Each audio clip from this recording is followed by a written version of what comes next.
오늘 고지서가 도착했다. 기한은 이번 달 말. 쌓여가는 요양원 고지서.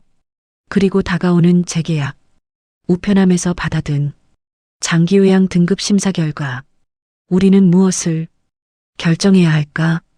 요양병원 복도는 늘 같은 냄새로 나를 맞았다.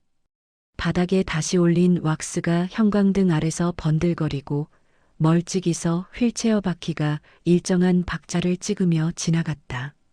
그 규칙성 속에 작은 쓸쓸함이 섞여 있었다. 벽면 안내판은 똑같은 서체로 줄을 섰고 소화기의 선홍색만이 공간을 깨웠다. 복도 끝 2인실을 향해 걸으며 가방 속 과일 봉지가 바스락거리는 소리에 귀를 기울였다. 오늘도 어머님은 침상 옆 작은 테이블에 하얀 천을 반듯하게 접어두셨겠지. 그 천은 늘 그 자리에 있었고 어머님은 모서리를 엄지로 훑으며 창밖을 오래 바라보곤 하셨다. 그 모습을 볼 때마다 나는 할 말을 찾다 결국 입술만 다물었다. 문을 밀자 살균제의 매캐함이 코끝을 찔렀다. 익숙해질 법도 한데 매번 처음 같다. 어머님은 침대 머리를 약간 올린 채 앉아 계셨고 손엔 정갈한 흰 수건이 쥐어져 있었다. 왔구나. 목소리는 여전히 단정했지만 예전 같은 힘은 덜했다. 오후 빛이 사선으로 들어와 침대보 위에 네모난 그림자를 만들었다. 나는 비닐봉투에서 사과를 꺼내 조용히 껍질을 벗겼다. 긴 껍질이 바닥에 닿을 때마다 고요가 살짝 흔들렸다. 상담실에서 만난 사회복지사 은서 씨가 면회 시간과 다음 주 재활 일정을 또박또박 짚었다. 설명이 끝나면 늘 그랬듯 작은 미소를 얹고 한마디를 보탰다. 천천히 하세요. 위로와 과제가 동시에 실린 말이었다. 고개를 끄덕이며도 그 한 줄이 마음속 어디를 톡 건드리고 지나갔다. 주차장으로 내려오자 민호는 하품을 삼키고 시동을 걸었다. 운전대를 잡은 손등의 잔주름 사이로 반지가 약간 헐거워 보였다. 오늘 회사 일찍 나왔어? 내가 묻자 그는 고개만 한 번 끄덕이고 운전대 위를 2번 톡톡 두드렸다. 더 묻지 않았다. 차창 밖으로 은행나무가 스쳐 지나가고 신호등이 빨갛게 변할 때마다 우리는 말없이 멈췄다 다시 움직였다. 라디오는 켜지 않았다. 오늘은 침묵이 더 편했다. 집안에는 아침에 끓여둔 된장국 냄새가 옅게 남아 있었고 그 냄새가 우리가 비워둔 시간을 보존하고 있는 듯했다. 식탁 위에는 펼쳐둔 가게 장부가 그대로였다. 나는 첫 페이지 상단에 펜을 들어 이번 달이라고 적었다. 빈칸이 많았다. 채워야 할 숫자도 많았다. 이상하게도 빈칸이 더 편안할 때가 있었다. 일단 쓰기 시작하면 멈추기 어려웠고 그러면 숨이 가빠졌다. 창가에 걸어둔 결혼식 액자를 올려다봤다. 햇빛에 발의 색이 한 톤 옅어졌다. 사진 속 우리는 젊고 환하게 웃고 있었다. 지금도 웃지만 그때처럼 가볍지는 않다. 웃음 뒤엔 늘 무언가가 따라붙는다. 걱정이거나 피곤이거나 체념의 조각. 오늘 아침 어머님이 전화로 하신 말이 귓가에 맴돌았다. 민폐. 안 되게 할게. 그 말이 오히려 더 아팠다. 어머님은 평생 누군가에게 짐이 되지 않으려 애쓰던 분이었다. 그 습관은 병실에서도 모서리를 다듬은 작은 천을 쥐신 손끝에서도 여전했다. 나는 장부를 덮지 못한 채 형광펜 뚜껑을 뽑아들었다. 창밖 저녁 노을이 서서히 기울며 아파트 베란다 너머 하늘을 주황색으로 물들였다. 냄비에서는 아직 김이 얇게 남아 있었고 부엌 시계 초침이 규칙적으로 돌아갔다. 똑똑똑 그 소리가 집안의 침묵을 더 또렷하게 만들었다. 민호는 싱크대 옆에 서서 컵 테두리를 엄지로 한 바퀴 훑고 가볍게 내려놓았다. 손끝에 펜촉이 미세하게 떨렸다. 장부 옆 고지서 모서리가 창문 틈으로 스며든 바람에 들썩였다. 종이가 들릴 때마다 그 아래 줄의 숫자들이 같이 흔들리는 것 같았다. 나는 오늘도 마지막 페이지를 덮지 못하고 다음 줄을 긋지 못한 채 얕게 숨만 쉬었다. 깊게 들이마시면 무너질 것 같았다. 저녁을 준비하던 손을 멈추고 식탁으로 돌아왔을 때 장부 사이로 종이 한 장이 비스듬히 튀어나와 있었다. 입소 계약서 사본이었다.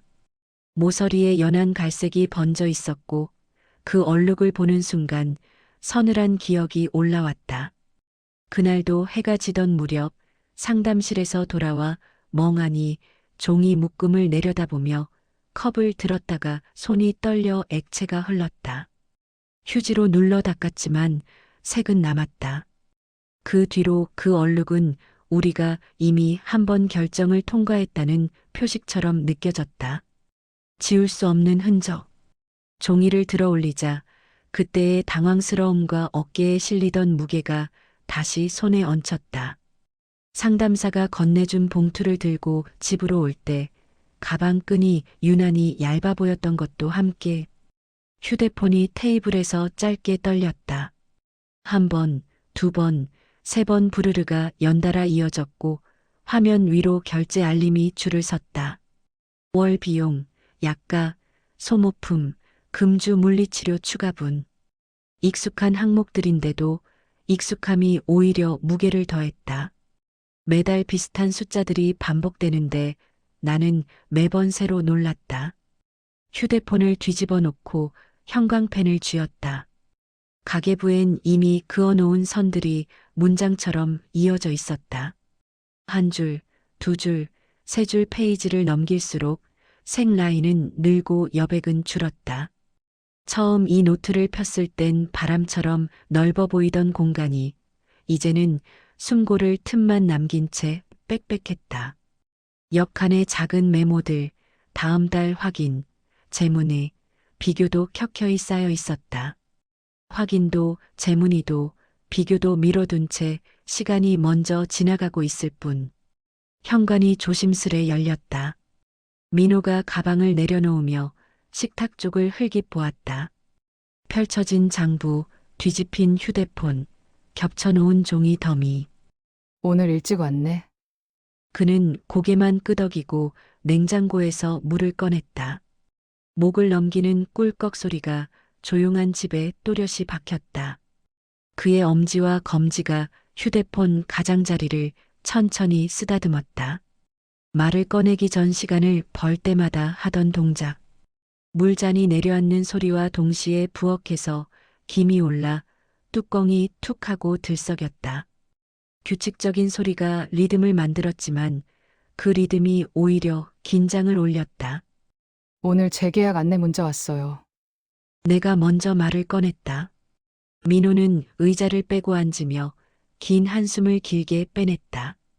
의자 다리가 바닥을 사각 긁었다. 벌써 그때가 됐나? 휴대폰을 다시 집어 스크린을 보여주었다.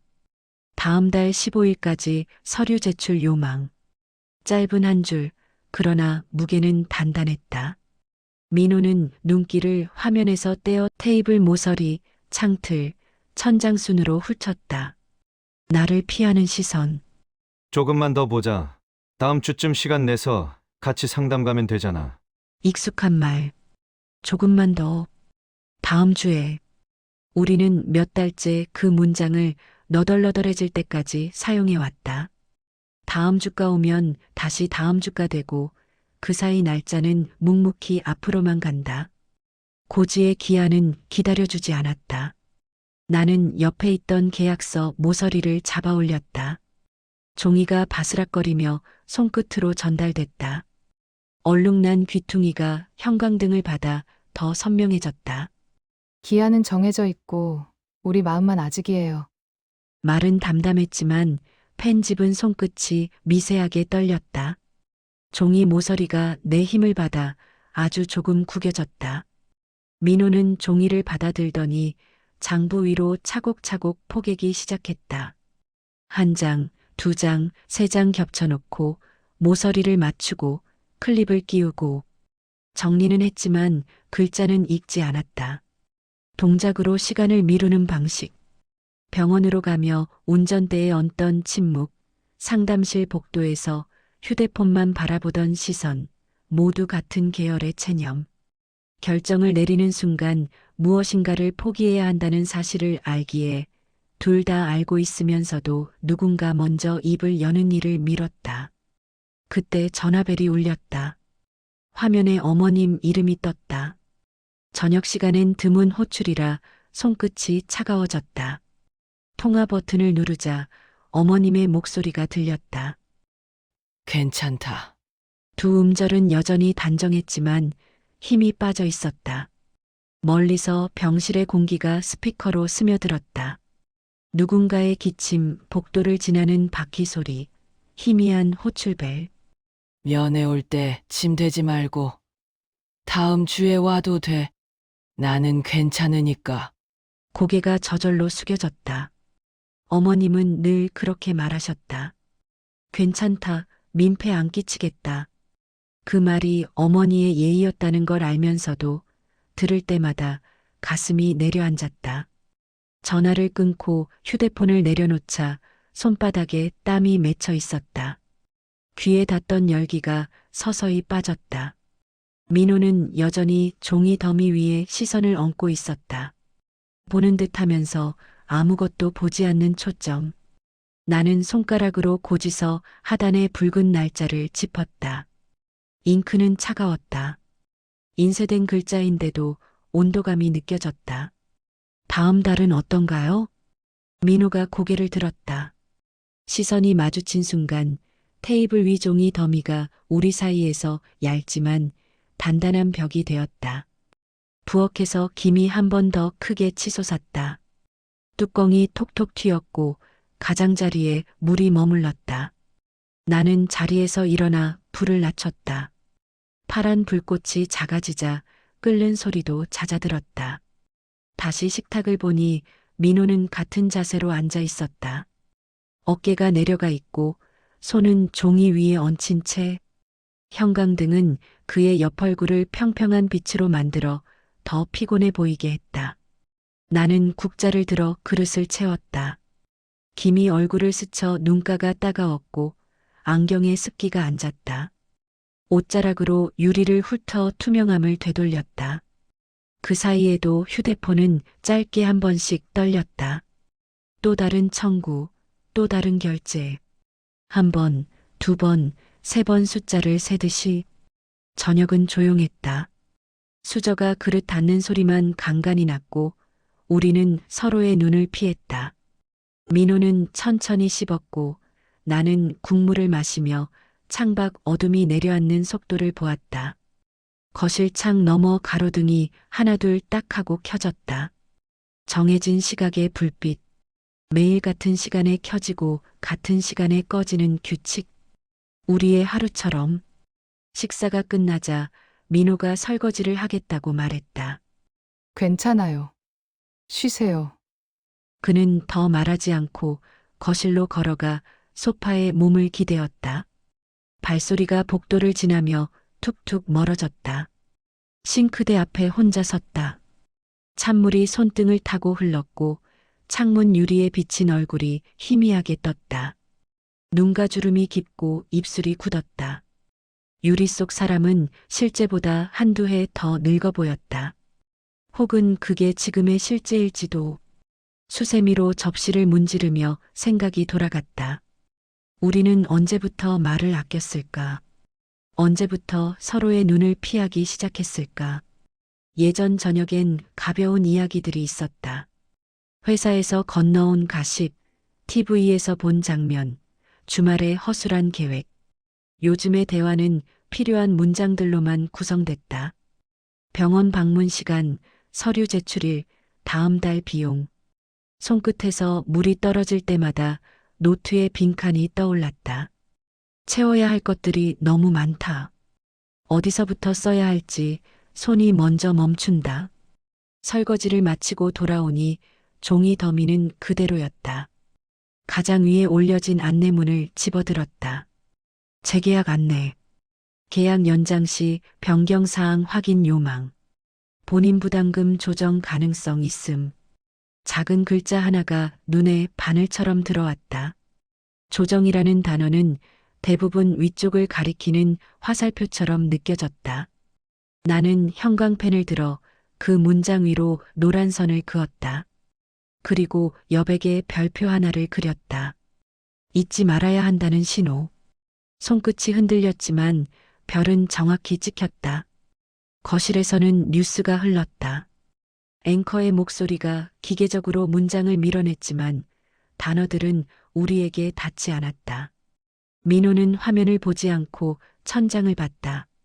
나는 장부를 덮지 않았다. 오늘은 더 적지 않기로 했다.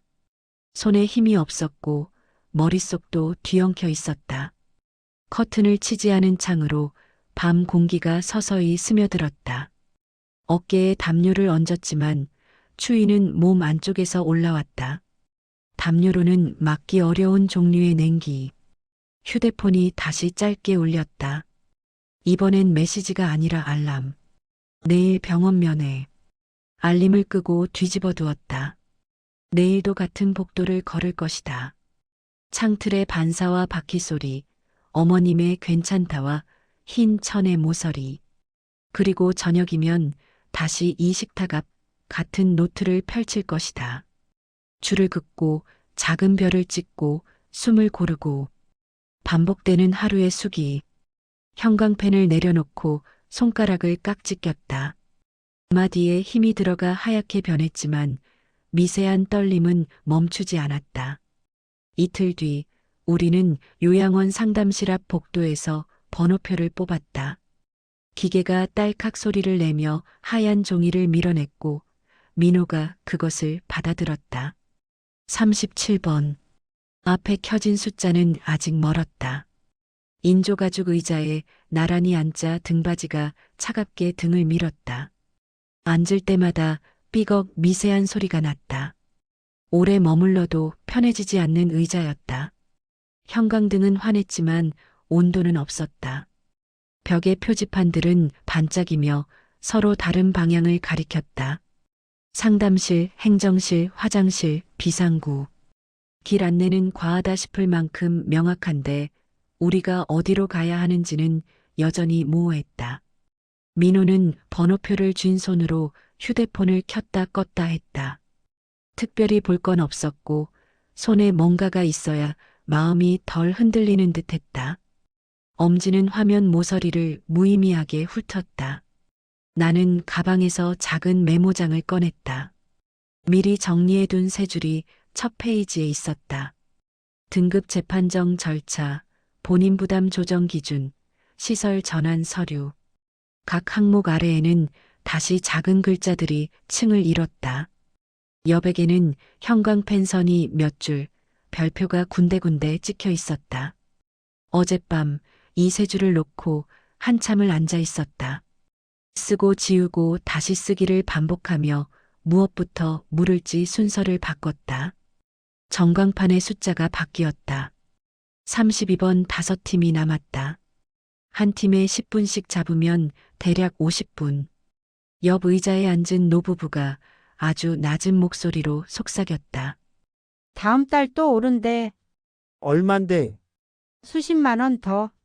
안 들으려 했는데 복도는 작은 소리도 멀리까지 운반했다. 민호의 손등이 굳어지고 잡은 휴대폰 화면은 살짝 눌려 빛이 일그러졌다. 나는 내 손을 내려다봤다. 메모장을 쥔 손가락 마디가 하얗게 질려 있었다. 34번 손님, 상담실로 들어오세요. 안내 음성이 울렸다. 중년 여성이 자리에서 일어나 문을 밀었다. 어깨가 굳은 채로 들어가는 뒷모습이 보였다. 철컥. 문 닫히는 소리가 복도에 짧게 퍼졌다.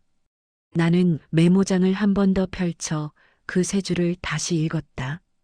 같은 문장인데 무게가 바뀌었다. 오늘은 특히 더. 어젯밤 어머님께 전화를 드리자 상담 잘 받고 와라는 말 뒤에 잠깐의 정적이 붙었다. 말로 나오지 않은 미안이 그 사이에 있었다.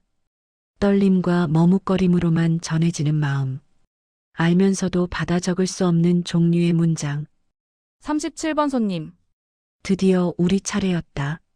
문을 밀고 들어가자 복도보다 공기가 조금 따뜻했다.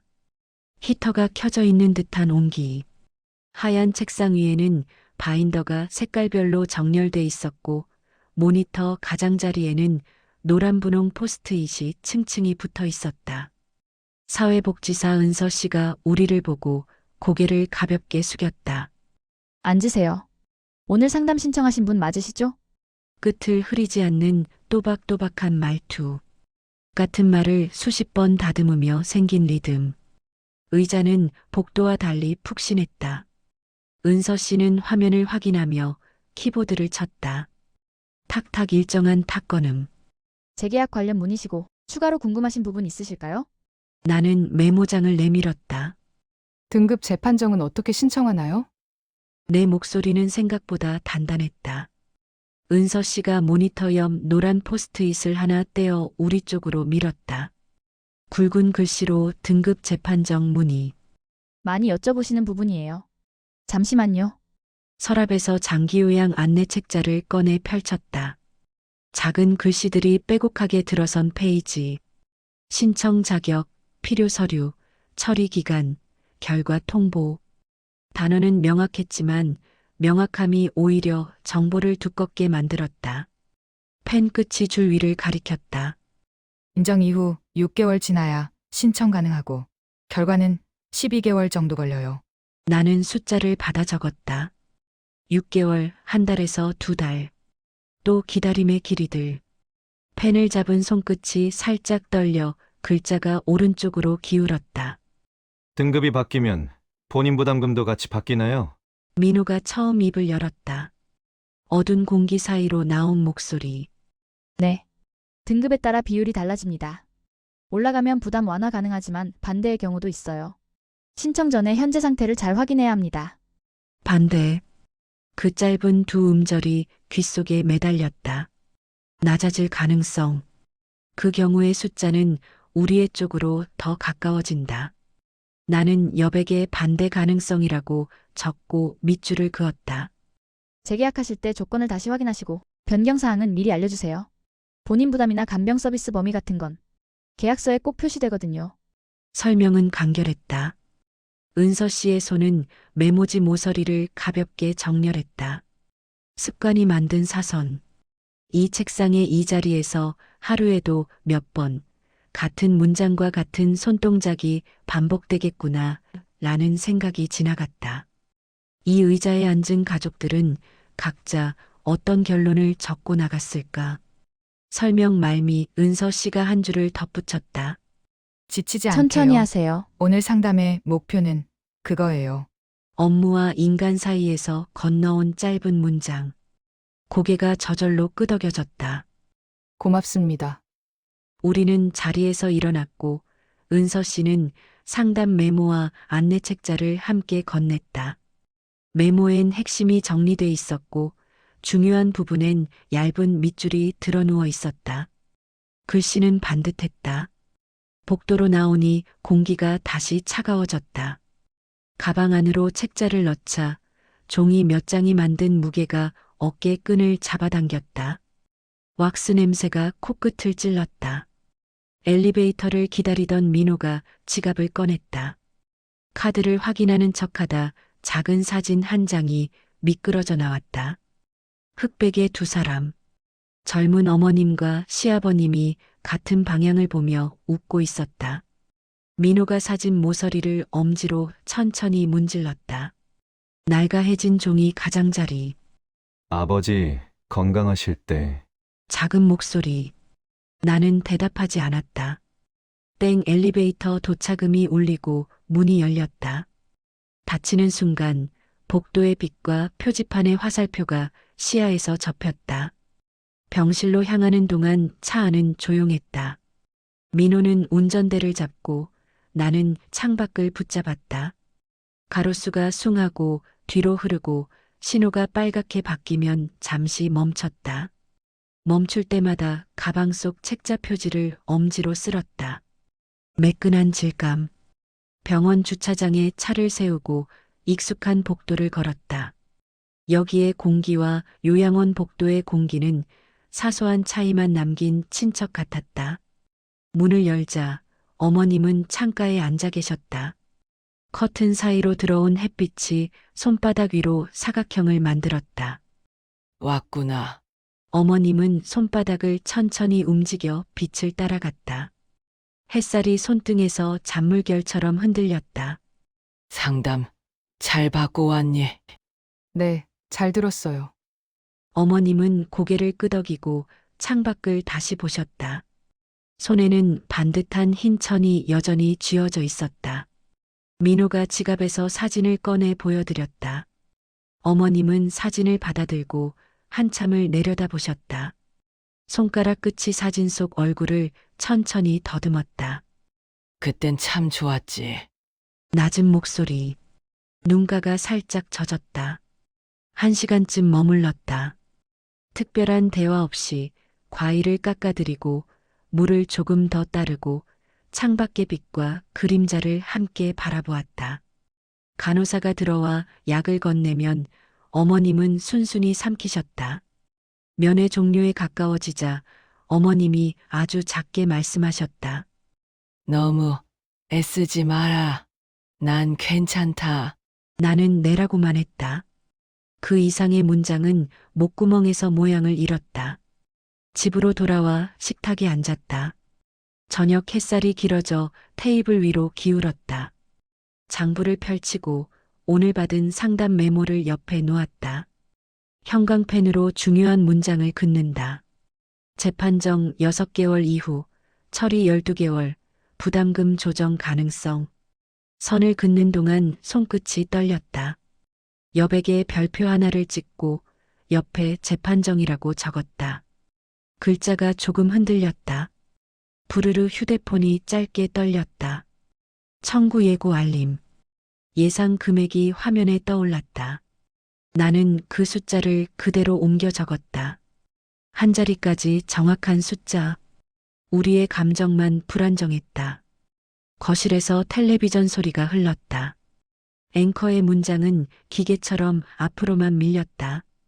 민호는 화면 대신 천장을 보고 있었다. 사진은 여전히 그의 손에 있었다. 나는 형광펜을 내려놓고 손을 깍지 꼈다. 부엌 시계 초침이 똑똑똑. 냉장고의 웅소리가 낮게 깔렸다. 말은 어느 쪽에서도 나오지 않았다. 침묵이 우리 사이에 층을 만들었다. 입술이 한 번 열렸다가 다시 닫혔다. 어떤 문장이 이 층을 깰 수 있을까? 라는 생각만 남았다. 일주일이 흘렀다. 우리는 결정을 미뤘지만 기한은 미뤄지지 않았다. 어느 오후 우편함에서 하얀 봉투 하나가 손에 걸렸다. 보내는 곳 지역 장기요양센터. 붙어있는 공문 라벨만 봐도 안에 무엇이 들었는지 짐작됐다. 손에 얹자 묵직했다. 종이 몇 장의 무게가 아니라 확정의 무게. 광고 전단지들은 바닥으로 가볍게 흩어졌지만 이 봉투만은 손목을 아래로 끌었다. 집에 들어와 식탁 한가운데에 조심스레 내려놓았다. 표지에는 굵은 활자로 장기요양 등급 인정 관련이 인쇄돼 있었다. 냉정한 서체, 차가운 검정. 민호를 기다렸다. 혼자 뜯고 싶지 않았다. 함께 확인해야 하는 내용이었다. 시계를 보니 5시. 민호의 평소 퇴근은 6시. 1시간이 남았다. 부엌에서 물을 올렸다. 복을 끓는 소리는 났지만 찻잎을 꺼낼 생각은 나지 않았다. 불을 끄고 다시 식탁으로 돌아왔다. 봉투는 여전히 그 자리에 같은 각도로 누워 있었다. 6시가 조금 넘어 문이 열렸다. 민호가 현관에서 한 걸음 멈춰 봉투를 봤다. 하얀색은 어둑한 실내에서 더 도드라졌다. 손도 씻기 전 우리는 마주 앉았다. 봉투를 들고 천천히 뜯었다. 지지직 종이가 찢기는 소리가 집안에 길게 맺혔다. 안에서는 딱 2장이 나왔다. 하나는 장기요양 등급 인정서, 다른 하나는 본인 부담금 고지서. A4 2장, 관인이 선명했다. 먼저 인정서를 펼쳤다. 맨 위에 어머님 성명과 생년월일, 그 아래로 등급 코드와 인정일자가 또렷했다. 흔들림이 없는 활자, 감정이 배제된 문장들. 손가락으로 코드를 짚었다.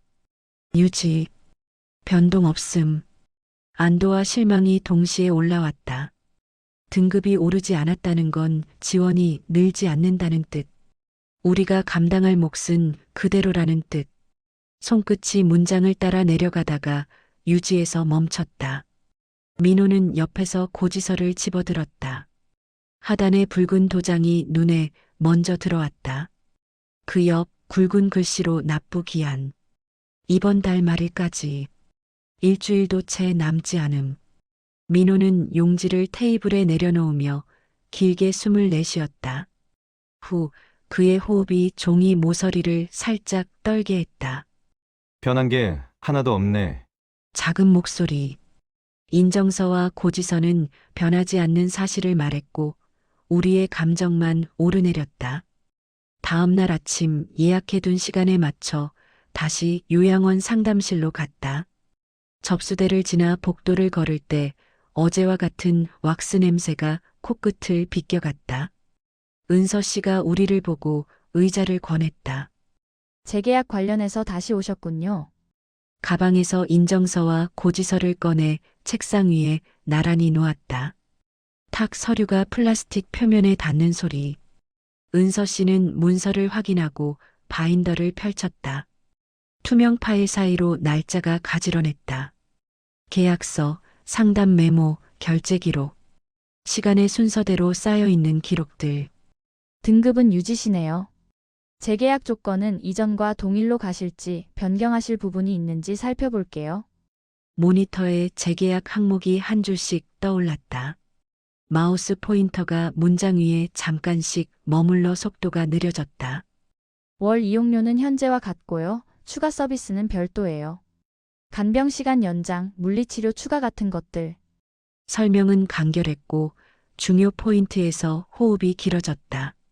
본인 부담은 고지서 기준에서 매달 이 범위 안에서 청구될 예정입니다. 나는 메모장에 숫자를 적었다. 민호는 옆에서 계산기를 켜고 버튼을 눌렀다. 딸칵딸칵 입력음이 낮게 이어졌다. 더해보면 생활비의 3분의 1 정도. 우리 가게에서 무시할 수 없는 몫이었다. 분담, 조정은 가능한가요? 민호가 물었다. 네. 가족 간 분담 계획을 계약서 비고란에 적어 두실 수 있어요. 법적 효력은 없지만 내부적으로 정리하는 차원에선 도움이 돼요. 그리고 월 1회 재검토 일정을 잡아 두시면 더 좋고요. 메모장 여백에 적으며 별표를 찍었다. 비고란 분담 계획, 월 단위 재검토. 손끝이 흔들렸다. 실제로 굴러갈지, 우리가 버틸 수 있을지 확신은 없었다. 그래도 문장으로 먼저 모양을 만들어야 했다. 오늘 서명하고 가실까요? 은서 씨가 물었다. 나는 민호를 봤다. 그는 잠깐 망설이다 천천히 고개를 끄덕였다. 네, 오늘 하겠습니다. 두툼한 재계약서가 우리 앞에 놓였다. 여러 장에 걸쳐 조건이 적혀 있고 맨 마지막 장에 서명란이 기다리고 있었다. 펜을 들자 손끝이 차갑게 식었다. 이름을 쓰려다 멈췄다. 펜촉이 종이에 닿았다가 미끄러졌다. 멈춰있는 내 손을 보고 은서 씨가 한 줄을 얹었다. 천천히 하세요.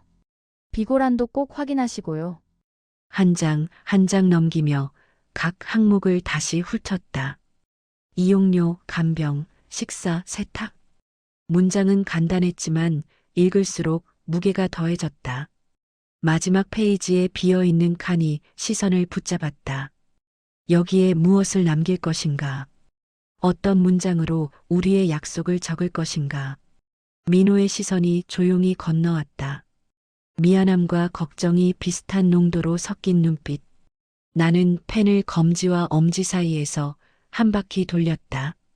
두 바퀴, 그리고 멈춤. 날짜 칸을 봤다. 오늘 날짜. 오늘 쓸 것인가? 하루 더 미룰 것인가? 창밖으로 고개를 들었다. 오후의 빛이 창틀 금속에서 반짝 튀었다. 차갑고 얇은 빛. 저녁이 기울고 있었다. 더는 미룰 수 없음. 펜을 다시 세웠다. 비고란에 천천히 적기 시작했다. 가족 분담월 단위 재검토. 필요시 조건 제협이. 짧은 한 줄. 하지만 우리 쪽으로 기운 약속. 함께 부담하고, 함께 말하고, 함께 버티겠다는 신호. 글씨가 약간 흔들렸지만 끝까지 밀어 넣었다. 마침표를 찍을 때 펜 끝에 힘을 주었다. 이어서 서명란에 내 이름. 사각 종이를 긁는 소리가 작고 또렷했다. 민호도 옆칸에 자신의 이름을 썼다. 두 개의 서명이 나란히 놓였다. 은서 씨가 문서를 받아 확인 도장을 찍었다. 툭! 짧고 명확한 소리. 그 한 점이 어떤 선을 넘겼다는 걸 알려줬다. 사본을 건네며 말했다. 수고하셨어요. 다음 달부터 이 조건으로 진행됩니다. 우리는 종이를 받아들고 일어섰다. 상담실 문으로 나가는 발걸음은 무거움과 가벼움 사이에서 잠깐 흔들렸다. 결정의 무게와 결정을 끝냈다는 해방감이 같이 실린 발걸음. 주차장으로 내려가며 민호가 키를 꺼냈다. 책 열쇠고리가 서로 부딪혔다. 운전석에 앉아 시동을 걸기 전 그는 숨을 길게 고르고 고개를 끄덕였다. 했다. 나도 고개를 끄덕였다. 네, 했어요. 더 할 말은 없었다. 차가 경사로를 올라주도로에 합류했다. 창밖으로 해가 완전히 져서 하늘은 주황빛이 남아 있었다. 구름 가장자리가 붉게 물들어 있었다. 저녁은 왔고 우리는 서명된 문서를 안고 집으로 간다. 다음 페이지는 다음 달 첫 번째 일요일에 열기로 비고란에 적어두었으니까. 서류를 챙겨 요양원을 나온 우리는 곧장 병원으로 향했다. 차 안은 조용했고 히터의 낮은 바람 소리만 발밑을 스쳤다. 민호는 운전대를 두 손으로 단단히 잡고 나는 조수석에서 가방 속 서류 사본 모서리를 손끝으로 더듬었다. 종이 결이 손가락 지문에 걸렸다. 서명된 종이.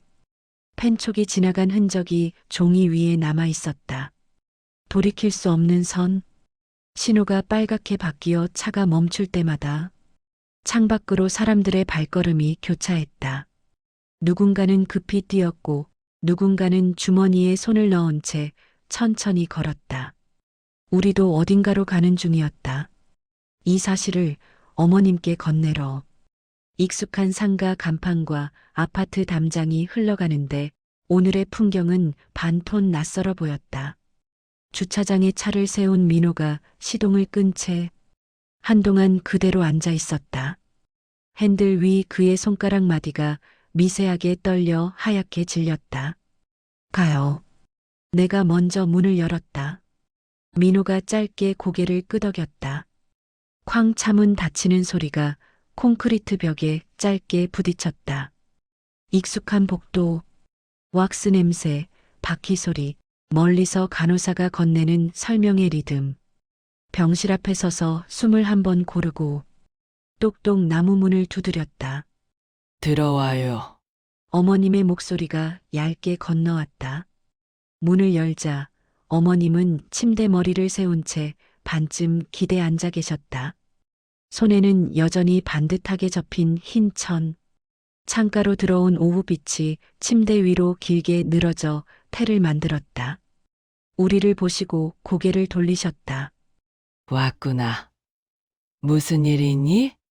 가방에서 서류를 꺼냈다. 어머니, 재계약했어요. 어머님의 눈동자가 순간 커졌다가 다시 가라앉았다. 벌써? 네, 오늘 다녀왔어요.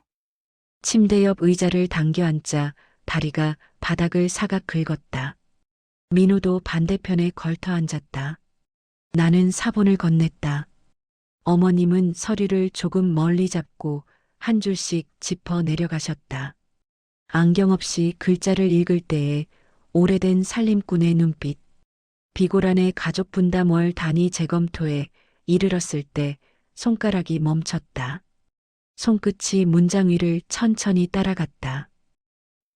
분담, 어머님이 아주 작게 뱉으셨다. 너희가 나눠서 하겠다는 거냐? 네, 우리끼리 얘기해서 정했어요. 한 달에 한 번씩 다시 확인하기로 했고요. 어머님은 종이를 무릎 위로 내려놓으셨다. 사각 종이가 천 위에 눕는 소리. 말이 한동안 끊겼다. 창 옆으로 들어온 빛이 어머님의 이마와 광대를 스치며 주름골을 얕게 채웠다. 입술이 한 번 움직였지만 소리는 붙잡히지 않았다. 고맙다. 작은 목소리였다. 민폐만 끼치는 것 같아서 미안하고 또 미안했는데 그 말이 목을 지나 가슴에 앉았다. 어머님의 고맙다에는 감사보다 죄스러움이 더 많이 섞여 있었다. 평생 누구의 짐이 되지 않으려던 사람. 나는 손을 내밀어 어머님의 손등을 감쌌다. 차갑고 마른 손. 뼈의 윤곽이 손바닥에 정확히 느껴졌다. 어머니, 괜찮아요. 우리가 할 수 있는 만큼 할게요. 어머니는 걱정 안 하셔도 돼요. 민호가 자리에서 일어나 반대쪽 손을 잡았다. 어머니, 저희가 잘해볼게요. 힘들면 또 얘기하고 방법 찾고요. 민호의 목끝이 살짝 떨렸다. 그의 눈가가 물을 머금었다.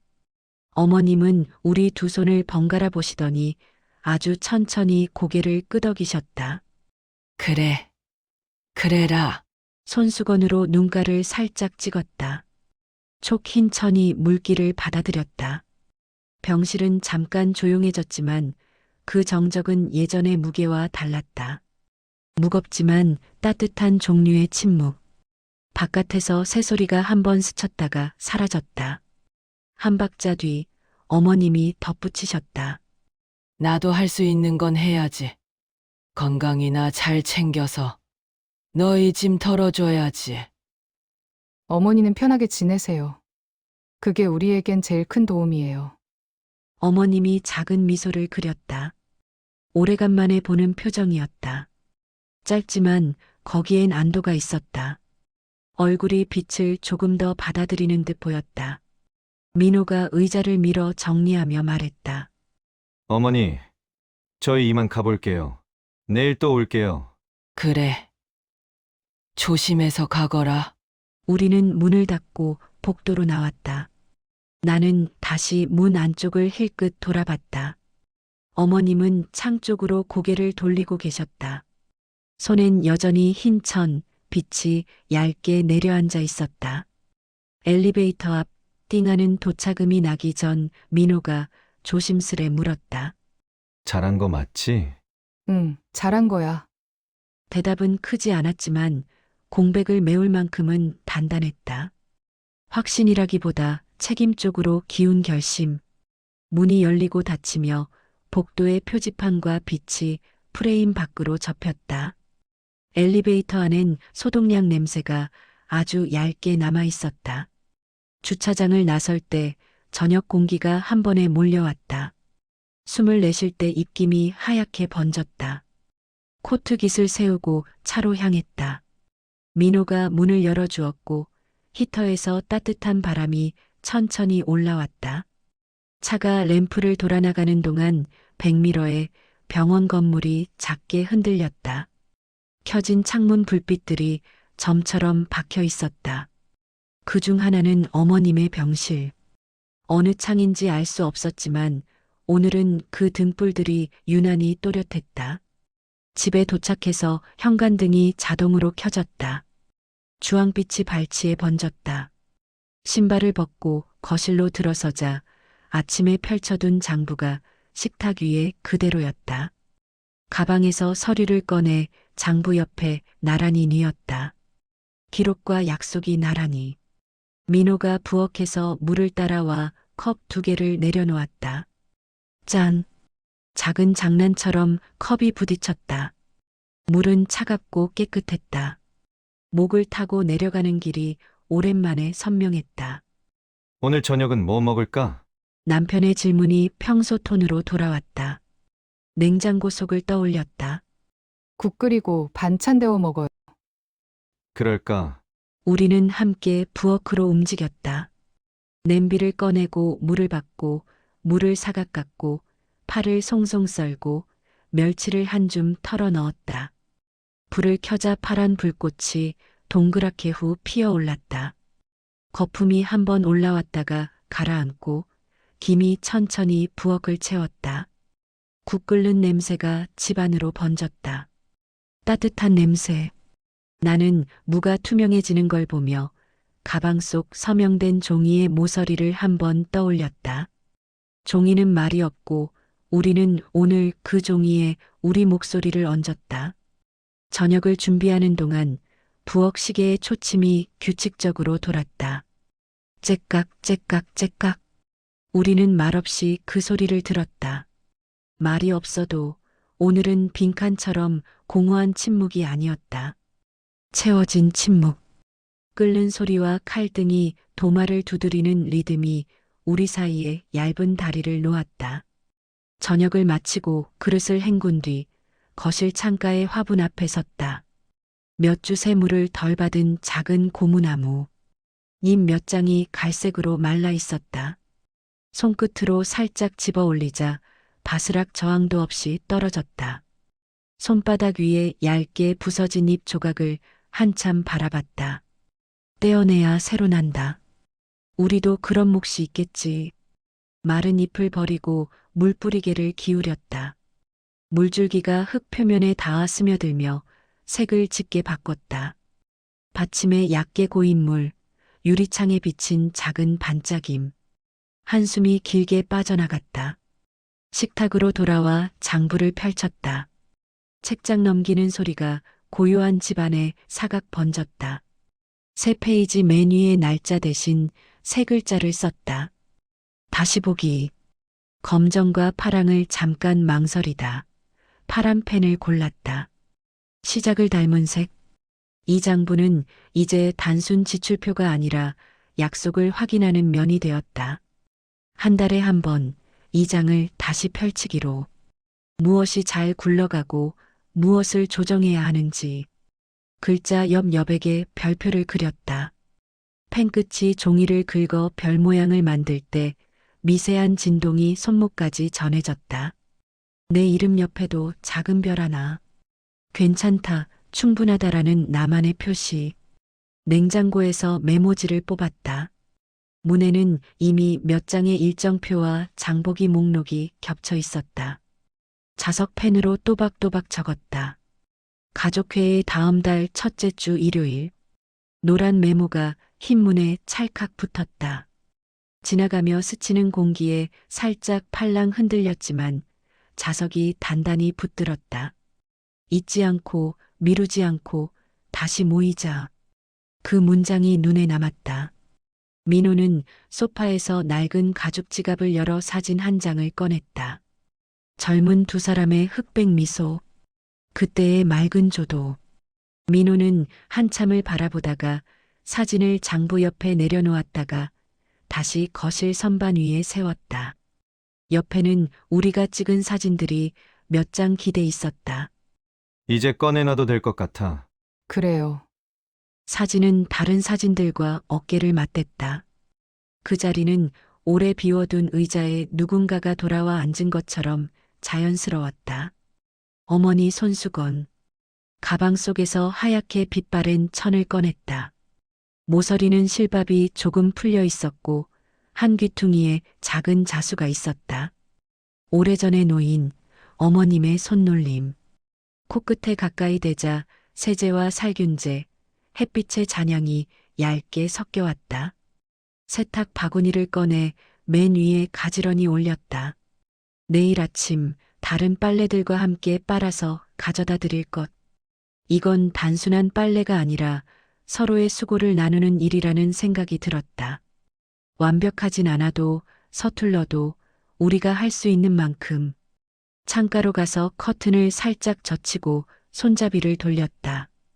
금속의 차가움이 손바닥에 박혔다. 찰칵 빗장이 풀리며 저녁 공기가 안으로 스며들었다. 차갑고 선명한 공기. 보이지 않는 먼지까지 씻겨나가는 기분. 커튼 자락이 흔들리고 머리칼이 이마를 스쳤다. 눈을 감고 한번 길게 들이마셨다. 폐 깊숙이 찬 공기가 내려앉는 느낌. 오늘의 무게가 아주 조금 가벼워졌다. 민호의 발소리가 가까워졌다. 나란히 창가에 서서 바깥을 봤다. 가로등이 하나둘 켜지고 멀리서 차소리가 낮게 흐르고 건너편 창에도 불이 들어왔다. 각자 다른 저녁, 각자 다른 사정. 오늘 수고했어. 민호의 말이 바람 속에 가볍게 섞였다. 나는 그의 손을 잡았다. 손은 따뜻했고 맥박이 느껴졌다. 당신도요. 그 한 줄이면 충분했다. 우리는 한동안 말없이 불빛을 바라봤다. 바람은 계속 불었고 마음은 조금씩 정리됐다. 한참 후 창문을 닫았다. 손잡이를 다시 돌려 툭 채워넣자 커튼이 천천히 제자리를 찾았다. 공기엔 바람의 흔적이 남아 있었다. 거실 불을 끄고 침실로 향했다. 스위치를 내리는 소리 뒤로 식탁 위 장부의 파란 글씨 다시 보기가 형광등 장광에 잠깐 반짝였다. 내일도 펼칠 것이다. 모레도 다음 주도. 숫자만이 아니라 그 숫자 너머의 우리를 보려고. 이불 속으로 들어가자 처음엔 차갑고 곧 따뜻해졌다. 천장을 바라보면 어둠 속에서 모서리만 희미했다. 옆에서 민호의 숨이 고르게 들렸다. 오늘의 장면들이 마음속에서 맞물렸다. 상담실의 형광등, 관인 찍힌 서류, 어머님의 흰 천, 부엌에 퍼진 국 냄새, 창밖의 바람. 완성된 그림은 아니었다. 하지만 다음 조각을 어디에 둘지는 보였다. 이걸 해결이라 부르긴 이르다. 고지서는 또 올 것이고 장부는 계속 채워질 것이고 병원 복도는 여전히 걸어야 한다. 그래도 오늘 우리는 두 가지를 했다. 약속을 달력에 적었고 손수건을 우리 집 빨래로 들여놓았다. 작고 반복 가능한 행동들. 그게 우리를 조금 더 단단하게 만든다. 나는 이불을 목까지 끌어올렸다. 무게가 몸을 조용히 눌렀다. 눈을 감자 잠이 천천히 다가왔다. 내일 아침이면 다시 장부를 펼칠 것이다. 손수건을 빨고 병원에 들르고 저녁을 준비할 것이다. 똑같아 보이는 날들 속에서 이제는 작은 별표가 있다. 나를 깎지 않아도 되는 여백이 있다. 다시 보기라고 적은 한 줄이 있다. 그것이면 오늘은 충분하다. 완벽하지 않아도 괜찮다. 우리는 우리가 할 수 있는 만큼 오늘의 선을 그었다. 여기는 사연 나누는 평상. 오늘 이야기에 공감하셨다면 구독과 좋아요 부탁드립니다. 당신의 이야기도 댓글로 함께 나눠주세요. 사연 나누는 평상에서 다음 이야기로 다시 만나요.